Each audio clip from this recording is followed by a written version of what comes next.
Shalom anak-anak, apa kabar pagi hari ini? Miss Ira percaya semuanya pasti luar biasa ya, karena kita juga sudah baru liburan kemarin memperingati Paskah ya. Dan pada pagi hari ini chapel kita masih akan mengenai Paskah. Nah, Miss Ira berharap melalui chapel pada pagi hari ini anak-anak boleh lebih memaknai perayaan Paskah, lebih bersyukur, berterima kasih kita memiliki Tuhan yang begitu mengasihi kita, Tuhan yang mau mati di atas kayu salib untuk kita. Dan sebagai orang yang telah menerima kasih karunia Tuhan, kita juga wajib untuk memanfaatkan kesempatan ini melakukan hal-hal yang baik seturut dengan keinginan Tuhan, dan apapun yang kita kerjakan itu hanya untuk memuliakan nama Tuhan ya. Selamat menikmati chapel Paskah. Tuhan Yesus memberkati. Shalom anak-anak semua, apa kabar semuanya? Semoga semua dalam keadaan sehat dan tetap semangat. Chapel kita hari ini spesial Paskah, di mana Paskah itu adalah hari kebangkitan Tuhan Yesus. Kita bersyukur Tuhan Yesus sudah bangkit dan menang melawan maut. Yuk anak-anak, semuanya itu kita syukuri. Itu semua karena berkat, kasih, dan cinta Tuhan kepada kita semua. Nah, hari ini kita akan menaikkan pujian Yesus disalib karena cinta saya.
Sebelum kita memulai chapel lebih lagi, kita akan berdoa bersama-sama. Mari kita berdoa.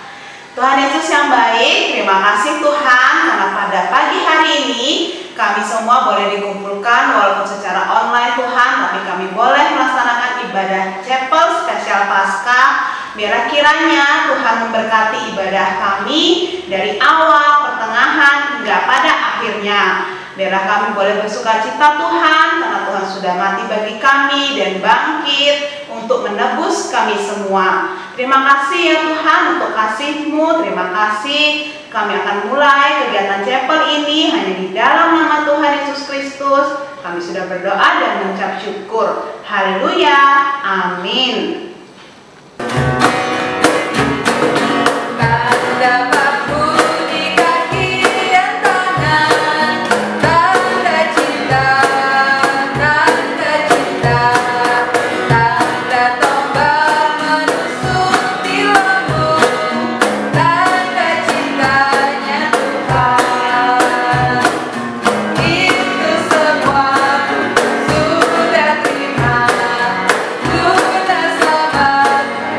Kita semua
Shalom murid-murid SD Kalam Kudus Bali. Salam dalam kasih Tuhan kita Yesus Kristus. Kita bersyukur kepada Tuhan karena oleh kasih dan anugerahnya bagi kita semua pada tahun 2021 ini, di tengah pandemi COVID-19, kita masih bisa memperingati Paskah sekalipun hanya secara virtual.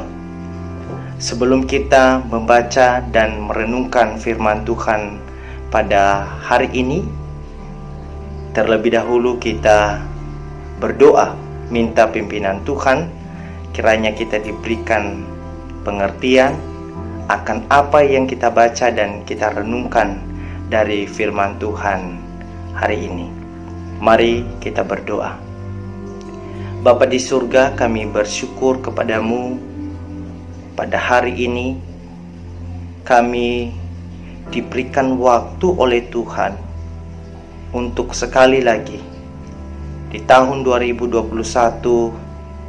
kami memperingati Paskah. Kami bersyukur oleh karena Kristus telah bangkit menang atas kematian. Dan kiranya hari ini sekali lagi Tuhan, kami merenungkan betapa besar kasih-Mu bagi kami yang tidak mungkin kami dapat balas.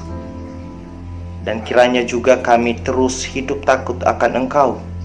Sejak kecil kami boleh bertumbuh di dalam pengenalan yang benar akan Kristus Yesus yang telah berkorban untuk kami dan menebus kami dari dosa-dosa yang telah kami perbuat. Terima kasih ya Tuhan. Di dalam nama Tuhan Yesus Kristus kami berdoa, kami memohon. Amin. Murid-murid sekalian, firman Tuhan yang menjadi bahan perenungan kita dalam memperingati Paskah pada tahun 2021 ini, kita akan bersama-sama belajar di dalam surat Ibrani pasal 9 ayat 11 sampai 28. Ibrani pasal 9 ayat 11 sampai 28. Namun Mr. Ron tidak membaca semua ayat ini, hanya beberapa ayat saja yang akan Mr. Ron baca.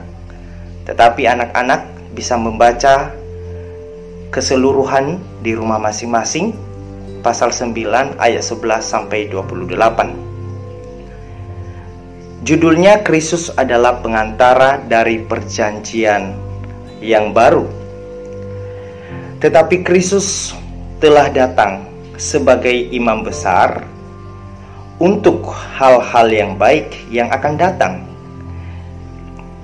Ia telah melintasi kemah yang lebih besar dan yang lebih sempurna, yang bukan dibuat oleh tangan manusia. Artinya, yang tidak termasuk ciptaan ini.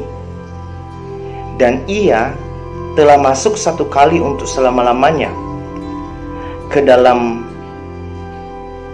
tempat yang kudus, bukan dengan membawa darah domba jantan dan darah anak lembu, tetapi dengan membawa darahnya sendiri. Dan dengan itu ia telah mendapat kelepasan yang kekal.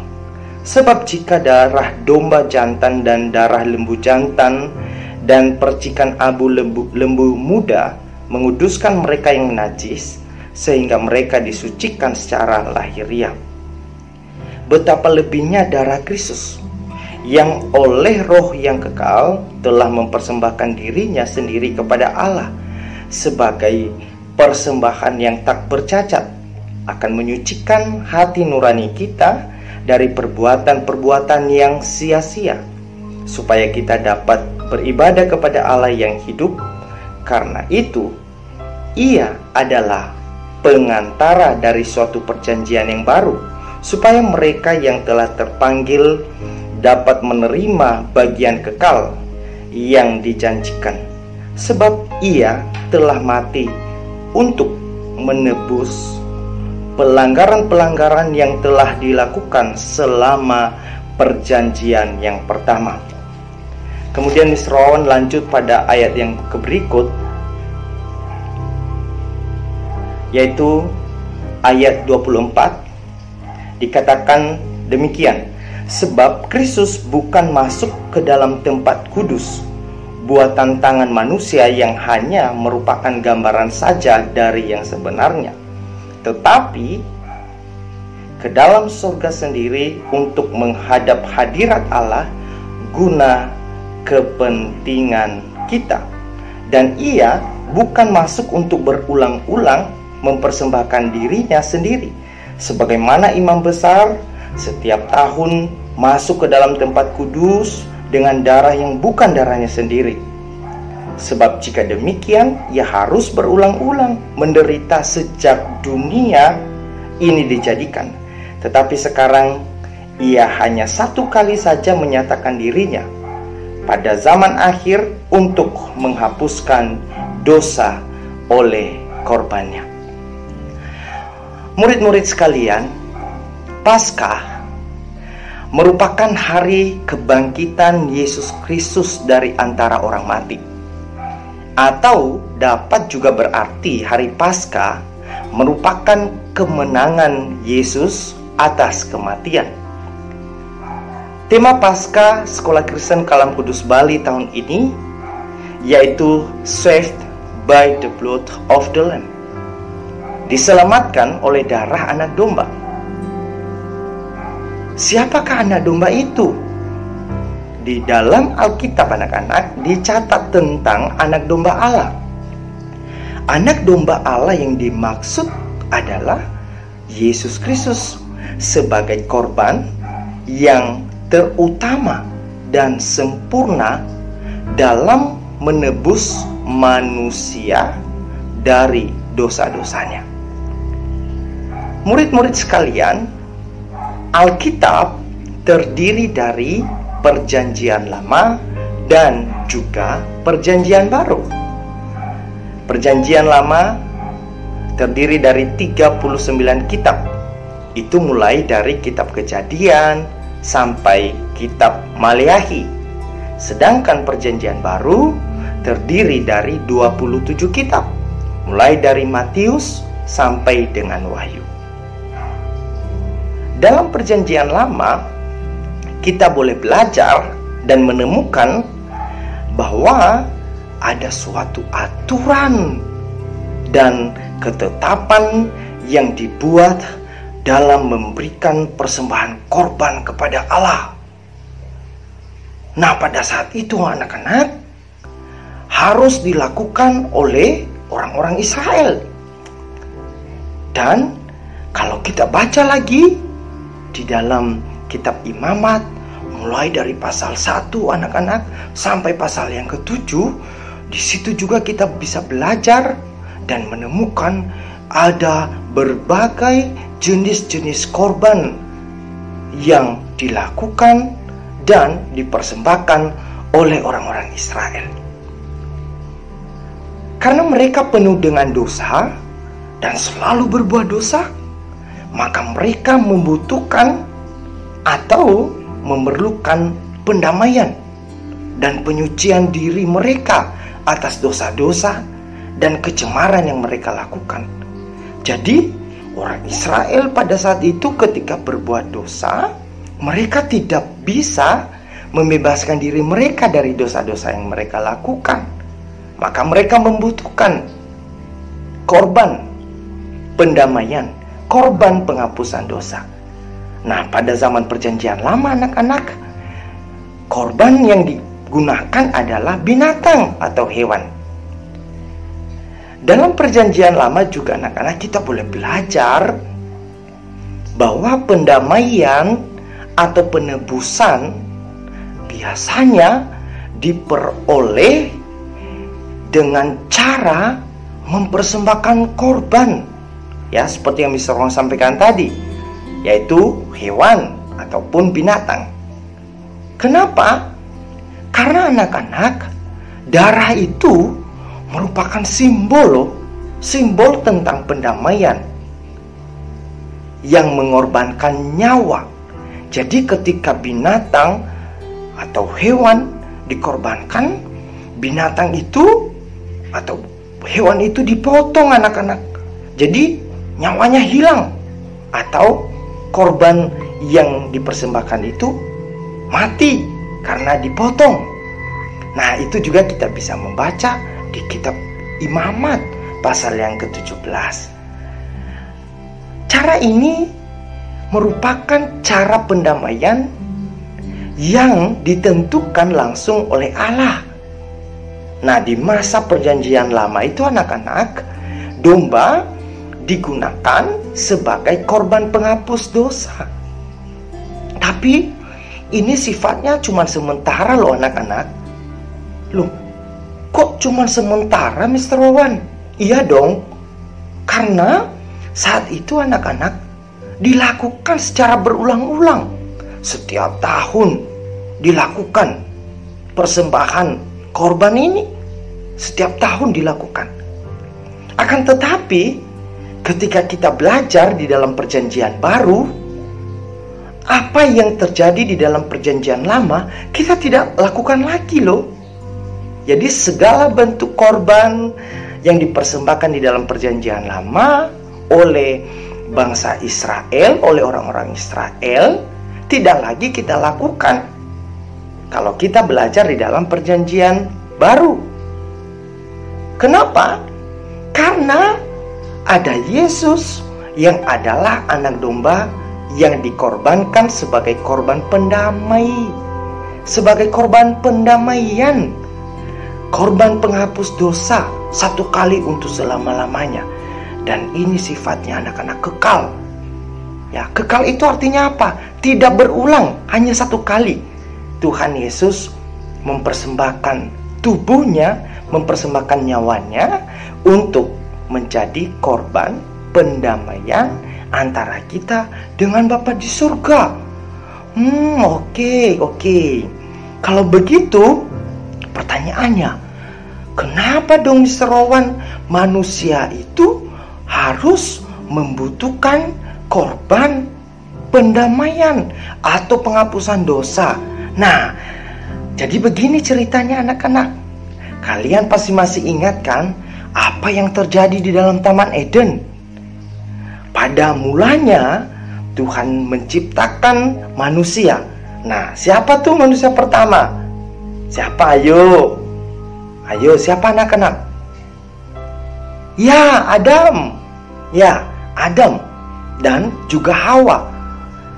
Kalau anak-anak masih ingat, ketika manusia dicipta oleh Tuhan, itu diciptakan image of God, segambar dan serupa dengan Tuhan. Tapi waktu Tuhan tempatkan mereka di dalam Taman Eden, di situ ada pohon-pohon yang berbuah. Tapi waktu itu Tuhan kasih perintah sama mereka. Dikasih perintah sama Tuhan. Perintah Tuhan itu apa ya? Anak-anak pasti masih ingat ya. Nah, perintah Tuhan itu begini anak-anak. Semua pohon di dalam taman ini boleh kamu makan buahnya. Tapi buah yang berada di tengah-tengah taman ini, nah buah itu anak-anak bukan buah apel loh, bukan buah pir, bukan ya. Tapi Alkitab mencatat buah itu adalah buah pohon pengetahuan yang baik dan yang jahat. Nah Tuhan larang, nggak boleh kamu makan ya. Pada saat kamu makan, kamu akan mati. Mister, tapi pada saat mereka makan, mereka nggak mati tuh Mister Wawan. Iya, mereka benar nggak mati anak-anak. Bukan mati jasmani, ya. Mata mereka tertutup, tidak berdaya lagi, ya. Nafas mereka dengan tubuh mereka terpisah. Bukan itu. Tetapi mati yang dimaksudkan oleh Tuhan adalah mereka tidak mengenal Allah lagi. Mereka terputus hubungannya dengan Tuhan. Mereka tidak bisa bersekutu lagi dengan Tuhan kalau mereka melanggar. Dan anak-anak, buktinya apa? Mereka tidak mau taat sama perintah Tuhan. Mereka melanggar perintah Tuhan. Nah, itulah sebabnya anak-anak, sejak Adam dan Hawa tidak taat sama Tuhan, akhirnya mereka berdosa, dan seluruh keturunannya, termasuk kita hari ini, keturunan Adam dan Hawa, juga turut berdosa. Karena manusia pertama yang diciptakan oleh Tuhan telah berdosa. Nah, anak-anak mungkin sering mengenal ya istilahnya nenek moyang kita, itu Adam dan Hawa. Nah, itu ceritanya anak-anak. Itulah sebabnya kenapa manusia harus membutuhkan juru selamat.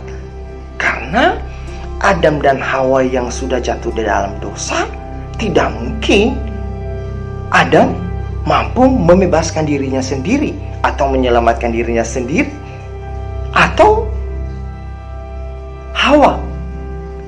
Jadi mereka tidak bisa menyelamatkan diri sendiri, mereka juga tidak mungkin bisa menyelamatkan orang lain. Maka satu-satunya cara, mereka butuh juru selamat. Nah, anak-anak semuanya, kembali kepada cerita orang Israel. Setiap orang Israel di dalam perjanjian lama, ketika melakukan dosa, mereka wajib mempersembahkan korban penghapus dosa. Setiap tahun loh anak-anak dilakukan.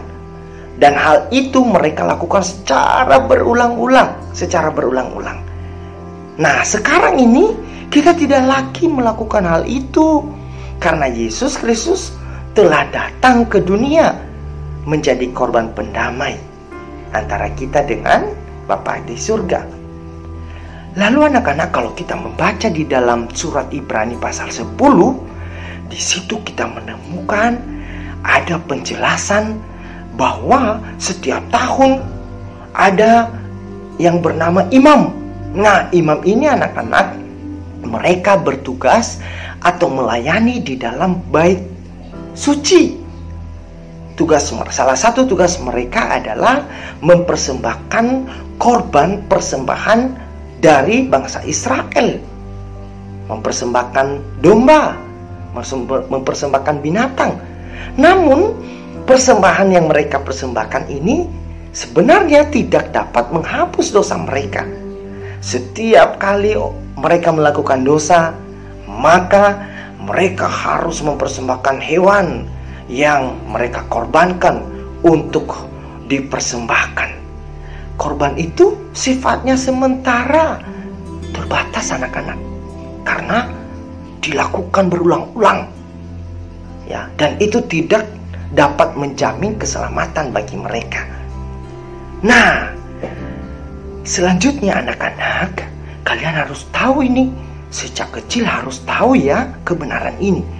Setiap manusia di dunia ini, siapapun dia, ya, baik manusia yang ada di Indonesia atau yang ada di luar negeri, setiap manusia itu telah berbuat dosa.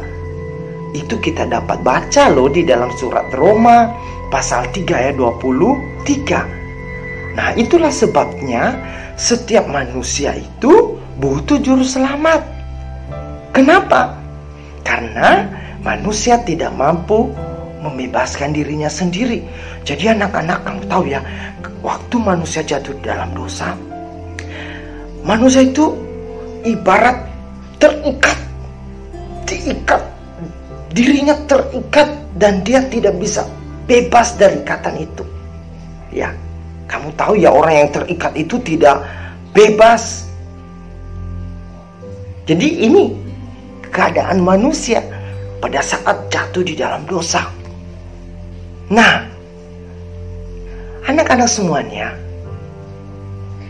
pengorbanan dan kematian Yesus Kristus di atas kayu salib itu merupakan bukti kasih Allah yang begitu besar bagi kita, bagi manusia yang seharusnya mati. Namun, anak-anak, Tuhan mengasihi kita sehingga Ia mau menyelamatkan kita. Kita diselamatkan anak-anak bukan karena usaha dan perbuatan baik kita. Ingat ya, sekali lagi ya, kita diselamatkan dari dosa-dosa kita. Kita diselamatkan dari hukuman Allah. Itu bukan karena usaha kita. Atau saya berbuat baik aja lah, pasti saya selamat, pasti saya masuk surga. Tidak bisa anak-anak. Dengan usaha kita, dengan perbuatan baik kita, tidak bisa menyelamatkan kita dari dosa. Hanya dengan darah anak domba Allah, yaitu darah Yesus Kristus. Nah, anak-anak pasti masih ingat ya, sebelum kebangkitan Yesus, apa yang terjadi? Yesus mengalami penderitaan yang hebat. Ia dipukul, ia diludahin, ia disuruh untuk pikul salibnya, ya, disuruh pikul kayu salibnya menuju Golgota. Begitu hebat penderitaan yang dialami oleh Tuhan Yesus, anak-anak. Kenapa ia lakukan? Karena ia cinta kepada murid-murid SD Kalam Kudus. Karena ia cinta kepada orang tua kalian. Karena ia cinta kepada guru-guru SD Kalam Kudus. Itu alasannya anak-anak. Yesus berkorban.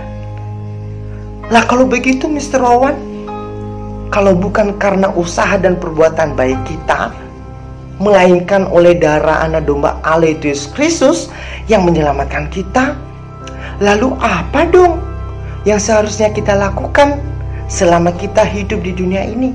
Nah, perhatikan anak-anak ya, sebagai murid-murid Yesus Kristus, ada beberapa hal yang harus kita lakukan selama kita hidup di dunia ini. Yang pertama, kita harus memuliakan Allah selama-lamanya. Oke, Mister. Lalu bagaimana dong, Mister, caranya memuliakan Allah? Nah, Mister Ron kasih tahu ya beberapa caranya. Contohnya anak-anak, kita rajin membaca Alkitab, rajin berdoa, rajin mengerjakan morning devotion-nya, menyerahkan tepat waktu, mengerjakannya tepat waktu, mengerjakan dengan setia, mengerjakan dengan tekun. Apalagi ya contoh yang lain, rajin beribadah, mengikuti chapel, mendengarkan cerita firman Tuhan dengan baik, tanpa melakukan hal-hal yang lain sambil main game. Wah, itu tidak memuliakan Tuhan. Nah, lalu apa contohnya lagi? Memuliakan Tuhan. Nah, setiap tugas-tugas yang diberikan, anak-anak bertanggung jawab untuk mengerjakannya. Yang kedua, kita harus melakukan kehendak Allah yang tertulis dalam Alkitab, anak-anak, dari Kejadian sampai Wahyu. Yang ketiga, tubuh kita ini, kita harus gunakan untuk memuliakan Tuhan. Jangan kita gunakan untuk hal-hal yang jahat. Mata kita gunakan untuk melihat yang baik. Ya, mulut kita jangan digunakan untuk memaki teman. Jangan digunakan untuk melawan orang tua. Jangan digunakan untuk melawan guru. Karena Tuhan kasih kita mulut untuk memuji Tuhan, untuk berdoa, untuk mengucapkan berkat. Begitu anak-anak. Jadi tubuh kita gunakan untuk hal-hal yang benar ya. Lalu yang keempat, kita harus bersaksi. Oke. Apa itu bersaksi, Mr. Wawan? Bersaksi anak-anak memberitakan kabar baik. Kabar baiknya apa ya? Yaitu kabar baik tentang keselamatan yang telah kita terima dari Tuhan Yesus Kristus. Dan yang kelima, kita harus mengasihi Tuhan dan sesama. Mengasihi Tuhan dan sesama. Mengasihi Tuhan dengan segenap kekuatan kita, dengan segenap akal budi kita, dan kita harus mengasihi sesama kita, sesama manusia, seperti diri sendiri. Dan yang terakhir anak-anak, kita harus berbuat baik. Tapi ingat ya, perbuatan baik kita ini bukan untuk masuk surga, bukan. Tapi perbuatan baik kita itu anak-anak sebagai ucapan syukur kita. Loh, kenapa? Perbuatan baik itu merupakan ucapan syukur, Mr. Rohan. Karena kita sudah diselamatkan oleh darah anak domba Allah, yaitu Yesus Kristus. Nah, itu dia anak-anak ceritanya. Jadi kita diselamatkan oleh darah anak domba Allah.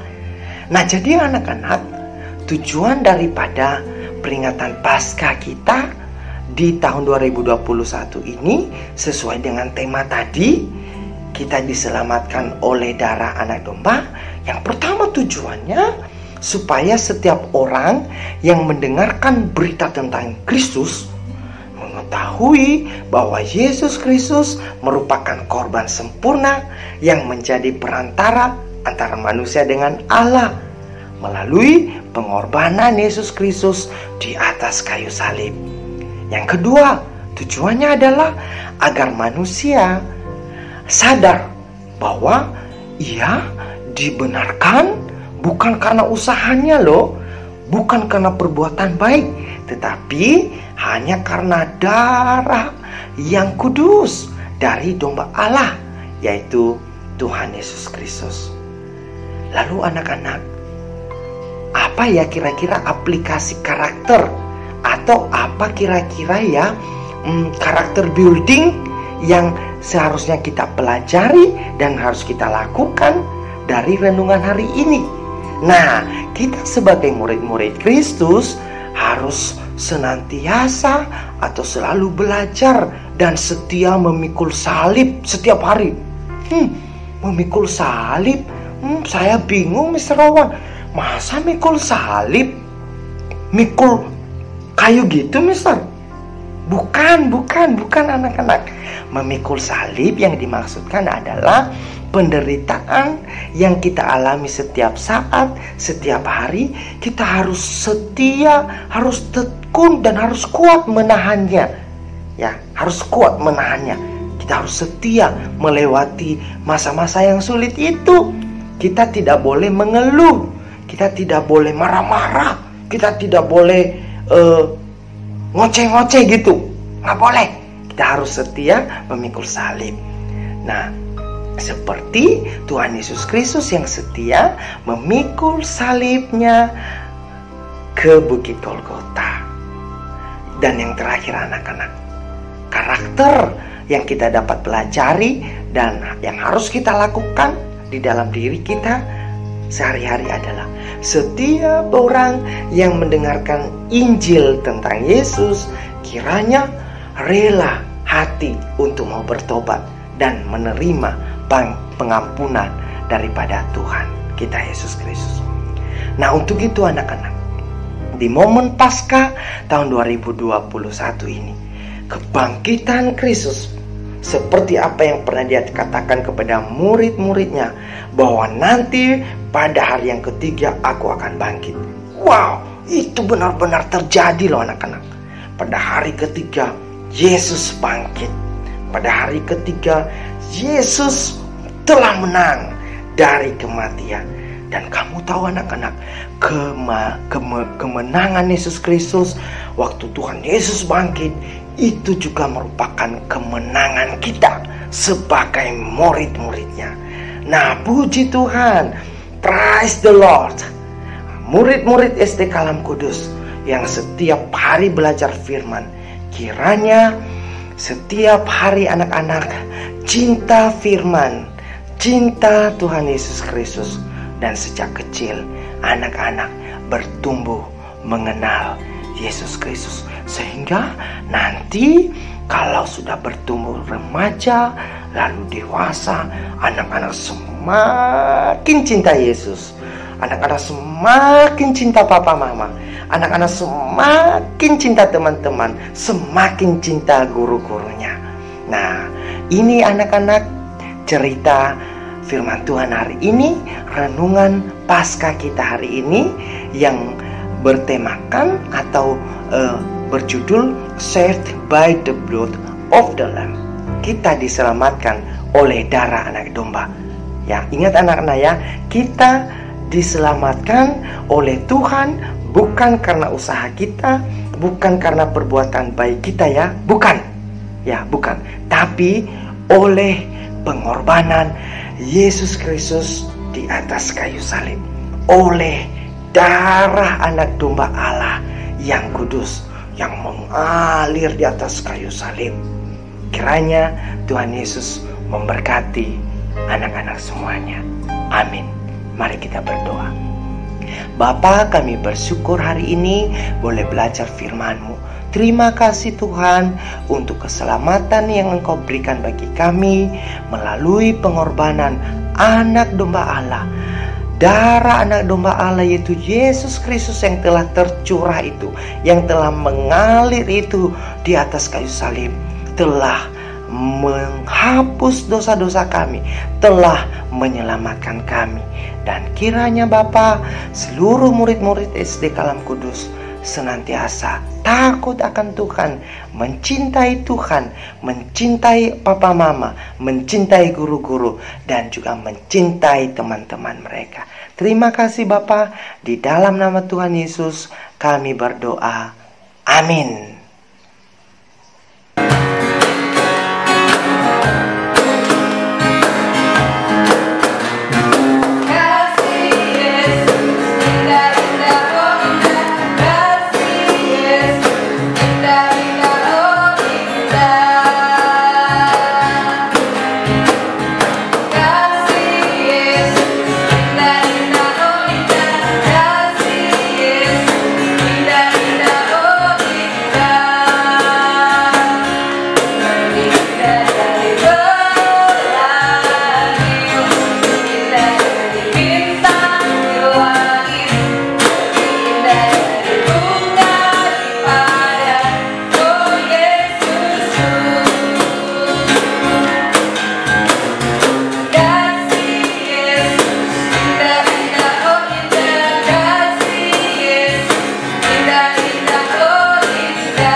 Mari kita berdoa.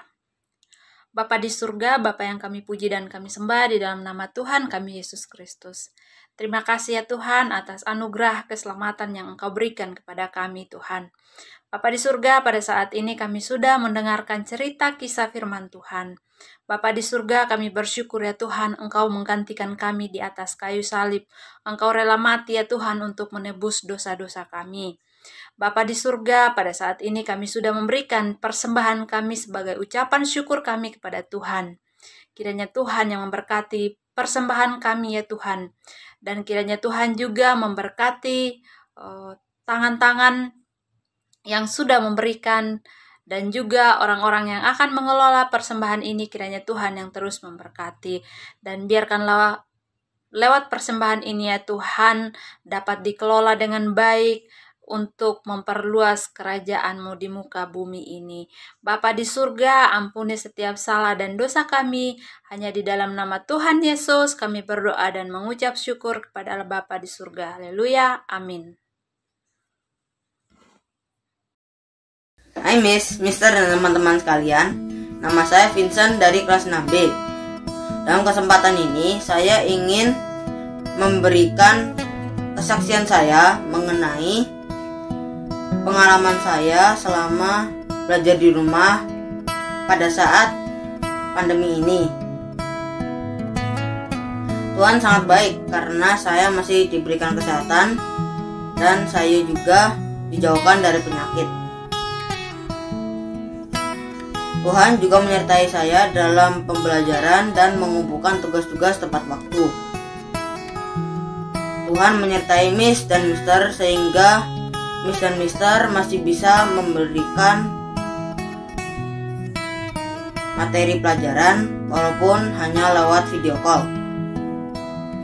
Tuhan sangat menyayangi kita sebagai anak-anaknya. Bersyukur selalu karena Tuhan masih memberikan kita kesempatan untuk bertemu dan belajar bersama walaupun hanya lewat video call. Selamat Paskah. Dan jangan lupa selalu untuk percaya kepada Tuhan dan mengasihi Tuhan, karena segala sesuatu yang baik akan terjadi bagi mereka yang percaya dan mengasihi Tuhan. Terima kasih. Halo, selamat pagi teman-teman. Nama saya Jennifer dari kelas 6A. Hari ini saya akan bersaksi bagaimana Tuhan Yesus menyertai saya dan keluarga saya selama pandemi COVID-19 ini. Tuhan Yesus sangat menyertai kami, memberkati kami, dan melindungi kami dari penyakit-penyakit ini. Dan saya juga merasakan bahwa Tuhan itu adalah Tuhan yang hidup, karena Tuhan Yesus rela mati di kayu. Bapak Ibu guru dan juga Bapak Ibu orang tua murid kami, terlebih-lebih murid-murid yang kami kasihi, di akhir ibadah Paskah kita hari ini, sekali lagi kita berdoa dan memohon berkat daripada Tuhan. Kita berdoa. Bapa di surga, kami bersyukur hari ini kami boleh bersama-sama memperingati Paskah. Kubur yang kosong membawa pengharapan bagi setiap kami. Kemenangan daripada Kristus merupakan kemenangan setiap kami, umat kepunyaan-Mu. Teguhkan iman percaya kami kepadamu ya Tuhan, supaya sejak kami kecil hingga bertumbuh remaja dan dewasa kelak, hidup kami sungguh-sungguh berfokus kepada Tuhan, dan kami terus bertumbuh di dalam pengenalan yang benar akan pribadi Yesus Tuhan yang telah bangkit itu. Untuk itu ya Tuhan, kami mohon anugerah-Mu, kami mohon berkat-Mu bagi setiap kami. Kiranya kasih karunia dari Allah Bapa, cinta kasih daripada Yesus Kristus yang telah bangkit dan menang dari kuasa maut, dari kematian, penghiburan, hikmat bijaksana daripada Allah Roh Kudus, kiranya turun atas kita sekalian, mulai sekarang ini sampai selama-lamanya. Amin.